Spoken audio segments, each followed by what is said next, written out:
నీతి ప్రవర్తన గలవారై మేల్కొని పాపము చేయకూడి. 1 కొరింథీయులకు రాసిన పత్రిక 15:34. దేవుని నీతిని రాజ్యము వెదుకువారు నిందారహితులై, నిష్కలంకులై, పరిశుద్ధులై, పవిత్రులై, చెడును విడిచిపెట్టి పాపాన్ని అసహించుకోవాలి.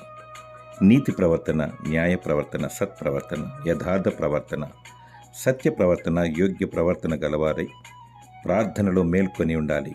కన్నీటితో ప్రార్థన చేయాలి. దేవుడు నిన్ను నీతి నివసించు రాజ్యంలో చేర్చుకుంటాడు. నిత్య రాజ్య వారసత్వమును దయచేస్తాడు. ఈ భూలోకములో నీవు త్యాగం చేస్తే పరలోక బహుమానం పొందుకుంటావు. చెడును అసహించుకోవాలి. మేల్కొని కన్నీటితో ప్రార్థన చేయాలి. దేవుడు నిన్ను తన ప్రణాళికలు వర్ధిల్ల చేయునుగాక. ఆమేన్.